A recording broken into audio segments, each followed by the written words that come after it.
Hello! Today's video is just a really quick one about exam preparation and good exam technique.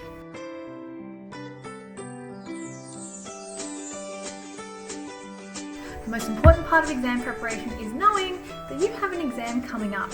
This means setting a study schedule, organising your time, making sure that you're giving yourself a sufficient amount of time prior to the exam in order to prepare, because the last thing you want to do is cram the night before. You really want to avoid cramming the night before, because to prep for the exam you need to have a really good night's sleep. In order to build schema and long-term memory in your brain, it's really important that we are resting and getting good quality sleep every night. So jamming your study schedule with hours and hours and hours of study and not sleeping at night is not helping your brain process and lock in all that content.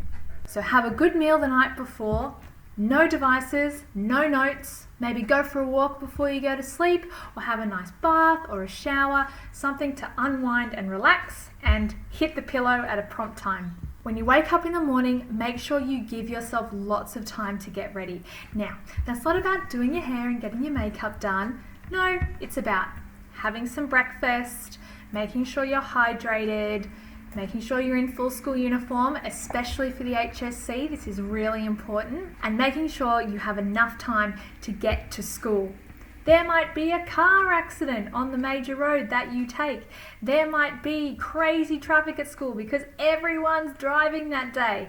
You don't want to work yourself into a state, so you want to allow yourself enough time to get to school. It might even be worthwhile, particularly if you take public transport, to perhaps aim for the train or the bus that's a little bit earlier, so you have enough time to get on campus and commence your routine. On the day of the exam, you should not look at any of your notes. Now, it's a very controversial view of mine, but anecdotally, I can say that it's 100% worked. So, what you're doing is when you read your notes, you're engaging your short-term memory, which only gives you about, let's just imagine your brain has a certain amount of space that it can use, or battery power. If you are engaging large sections of it on reviewing notes in the now, or engaging your short-term memory and cognition, you use up a massive chunk of that brain battery power. Likewise, if you spend the whole time worrying about the exam and stressing about what will the question be, what will it be, you are also using up a lot of your working memory. And you need as much working memory available to you so you can problem solve and so that you can think on the fly. If you have prepared your study routine, you won't need to look at your notes. You should be ready. Right, when you get to school, don't talk to anyone. Now, I say this for two reasons. One, it's super distracting, and two, have we all got that friend who's sort of like flexing with all of their crazy good notes and how many quotes they've memorized and how many equations that they've done, and they just want to tell you how so prepared and ready they feel? Yeah, it's a bit of a psych out. On the flip side, you've got those friends who are like, I'm not ready, I'm going to fail, this is going to be hard, I'm so not prepared. And that's equally stressful too. So don't talk to anyone. Prep your friends before so they don't think you're, some selfish friend. And say, look, when I get to school, I'm just going to be in my own space. Love you loads, good luck with the exam, but please don't talk to me.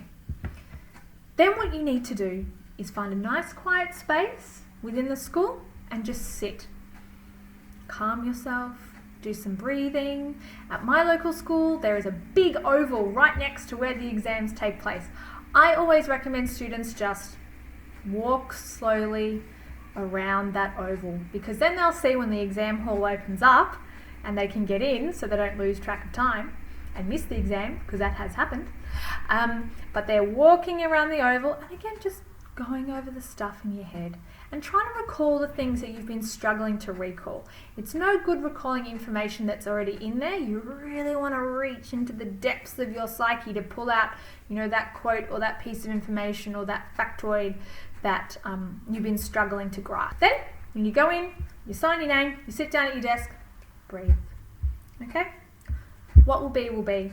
Maybe the questions are hard, maybe the questions are unpredictable, but the one thing I want to say is always put pen to paper. Don't think that question's too hard. I can't write a single thing about that, because if you leave an empty space, then of course you're not going to get any marks for it. But if you at least attempt something, you never know, you might be able to scrape through some information. So just give it a red hot go. Then once you've finished your exam, enjoy the adrenaline, come down, maybe if you have time, organise for a relaxing afternoon, go for a walk, and then get back into study mode again that afternoon. If you have back-to-back exams, obviously you're going to be wanting to go over your notes the night before that exam, where my first tip is a little bit redundant, but again, you want all of your notes to be ready. You just want to be able to sit down for an hour or two and just thumb through them, okay? And you should, if you have been prepared, know this stuff already. It's just that, again, getting in that mind frame. Am I in the mind frame for English today?